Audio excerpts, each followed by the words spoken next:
तो before I start this video I would tell you कि ये बिल्कुल भी कोई पेड प्रमोशन नहीं है। इनफैक्ट मैंने तो पहले कई पेड प्रमोशंस रिजेक्ट किए हैं जस्ट बिकॉज कि मैं अपने स्टूडेंट्स को कभी भी कोई ऐसी बुक रेकमेंड नहीं कर सकती जो उनके लिए बेनिफिशियल ना हो। तो ये एक बुक है, बहुत सारे बच्चे यूजीसी नेट के प्रिपरेशन के लिए इसे यूज करते हैं, विच इज पियर्सन पब्लिकेशन से है। नॉर्मली आप केवीएस मदान के नाम से इसे जानते हैं, देख सकते हैं आप नीचे। मैं आपको क्लोजली दिखा देती हूँ। केवीएस मदान की एक बुक है और मेरे पास ये अभी 7th एडिशन है इसका, और बेस्ट सेलर बुक है ये यूजीसी नेट की प्रिपरेशन के लिए। तो मैं आपको एक्सप्लेन करती हूँ कि ये बुक आपके लिए कितनी यूज़फुल है, आपको कितना इससे पढ़ सकते हैं और क्या वाक़ई में ये वर्थ है आपका उतना मनी इस पे स्पेंड करना। तो ये फर्स्ट पेपर की बुक है मेरे पास, सेकंड में तो फिर सब्जेक्ट स्पेसिफिक हो जाता है, तो वो आप अपने सब्जेक्ट के अकॉर्डिंग पढ़ते हैं या फिर आप बेसिक बुक्स में चले जाते हैं सेकंड पेपर को पढ़ने के लिए एनसीईआरटी में भी। लेकिन फर्स्ट पेपर के लिए बहुत सारे लोग जो है वो बुक्स का रिकमेंडेशन ढूँढते हैं। तो यहाँ पे मैं आपको इस बुक के कुछ मेरिट्स, डिमेरिट्स दोनों ही बताऊँगी कि आपको इस बुक से कैसे पढ़ना चाहिए और क्या ये बुक वर्थ है। तो सबसे पहले मैं आपको ये बता दूँ कि जो बुक है, एक तो इसमें सबसे बड़ा इसका प्लस पॉइंट ये है कि यहाँ जो टॉपिक्स हैं, वो आपको हाइलाइट्स की फॉर्म में नज़र आएँगे। मीन्स हर टॉपिक के बारे में डिटेल्स तो हैं, लेकिन उन पर जो हाइलाइट्स हैं, वो इस बुक में दिए हुए हैं। हर टॉपिक से एसोसिएटेड यहाँ पे क्वेश्चंस हैं। जैसे अगर मैं बात करूँ टीचिंग एप्टीट्यूड की, तो आप जितने भी हमारे पास टॉपिक हैं, जैसे कम्युनिकेशन का ले लेते हैं, कम्युनिकेशन का बताना ज़्यादा ईज़ी रहेगा यहाँ पे एग्ज़ाम्पल देना।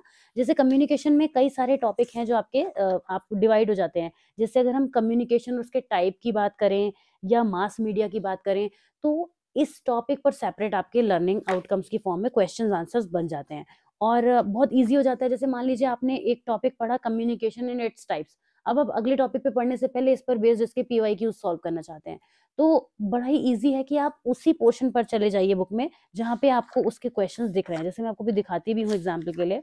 देखिए पहला टॉपिक है concept and nature of communication, उसके बाद हमारे पास काफ़ी सारे क्वेश्चंस हैं इसके, अराउंड 85 क्वेश्चन के बाद टाइप ऑफ कम्युनिकेशन आ जाता है। तो जिस तरीके से आप देख सकते हैं बुक में, यहाँ से जो हमारा दूसरा टॉपिक शुरू हो जाता है और टॉपिक वाइज़ क्वेश्चन है। तो जब आप टॉपिक वाइज़ क्वेश्चन करते हैं तो आपको ये पता रहता है मैंने इतना टॉपिक पढ़ लिया है और इस पर बेस्ड क्या-क्या क्वेश्चंस हो सकते हैं, उसकी आप प्रैक्टिस कर सकते हैं। एक चीज़ यहाँ पे ये बहुत अच्छी है और सारा ही जो सिलेबस है, वो बहुत ही अच्छे तरीके से आपको पूरा सेट करके दिया हुआ है। जैसे अगर हम टीचिंग एप्टीट्यूड की बात करें, तो क्या-क्या टॉपिक इसके अंदर आते हैं, सब टॉपिक्स जैसे 10 यूनिट्स हैं आपके चैप्टर 1 पेपर 1 में आपको पता ही है, तो उसमें भी जो आपकी पहली यूनिट है, वो कितने उसके अंदर क्या सब टॉपिक्स हैं, इससे आपको पता चल जाता है। देखिए, एक कई बार ऐसा होता है कि जो यूजीसी है, वो सिलेबस को रिवाइज़ करता है, तो जब उसने रिवाइज़ किया तो कुछ चीज़ें जो है वो ऐड हो गई। अब आप इसको देख सकते हैं कि क्या वो टॉपिक इसमें है? अगर वो नहीं है, आपने मान लीजिए आप थोड़ा पुराने एडिशन की बुक से पढ़ रहे हैं, वो मान लीजिए वो टॉपिक यहाँ नहीं है, तो आप उसको सेपरेटली पढ़ पाएँगे। तो वो आपको कैसे मालूम चलेगा? वो इसके इंडेक्स से पता चलेगा।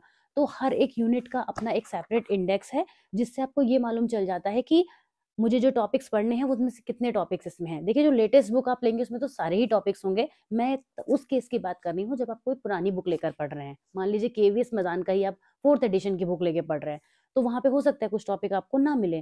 तो इससे आपको मालूम चल जाएगा कि सिलेबस में से ये वाले टॉपिक नहीं है। तो इंडेक्स आपको इस चीज़ को फाइंड आउट करने में हेल्प करता है। यहाँ पे प्लेंटी ऑफ पीवाईक्यूज़ के सेट्स हैं। That is previous year question, जो कि बहुत ज़रूरी होते हैं। आपको पता ही है, जब आप प्रैक्टिस करते हैं, तो प्रीवियस ईयर क्वेश्चंस को करना कितना ज़रूरी है। इससे आपको एक आइडिया लगता है कि किस टॉपिक पर क्वेश्चन ज़्यादा पूछे जा रहे हैं, किस टॉपिक पर जो है वो किस तरह से क्वेश्चन फॉर्म हो रहे हैं। तो पीवाईक्यूज़ के यहाँ पे बहुत सारे सेट हैं। मॉक टेस्ट भी बहुत सारे हैं यहाँ पर। जब आप मॉक टेस्ट में से प्रैक्टिस करेंगे, तो आपको हेल्प मिलेगी। मॉक टेस्ट पूरा आपका एग्ज़ाम का पैटर्न हो गया। जिस तरीके से एग्ज़ामिनेशन में आता है, वो मॉक टेस्ट हो गए। ये कुछ इसकी जो है वो मेरिट्स हो गई। अब डिमेरिट की अगर हम बात करें, जो आप जानना चाह रहे होंगे, जबकि मैंने ऐसा कहा ही था, तो मैंने ऐसा कोई ऐसा फ्लॉ इसमें नहीं देखा। अगर डिमेरिट की मैं बात करूँ कि इस चीज़ में ऐसी कोई कमी है, बहुत सारी बुक्स जो हैं वो मैंने देखी हैं, लेकिन इस बुक में मुझे मेरिट्स ही ज़्यादा दिखे और डिमेरिट एज़ सच कोई दिखा नहीं। तो इसलिए मैं ये बुक स्ट्रांगली रिकमेंड करूँगी आपको कि आप इस बुक से पढ़िए। और केवीएस मदान की अगर आप बुक नहीं परचेज़ कर पा रहे हैं ड्यू टू व्हाटएवर रीज़न, तो इसका एक एडिशन जो है वो मेरे टेलीग्राम चैनल पर भी अवेलेबल है। वो मैंने पोस्ट किया हुआ है, आप उसको वहाँ से जाके डाउनलोड कर सकते हैं और उससे पढ़ सकते हैं।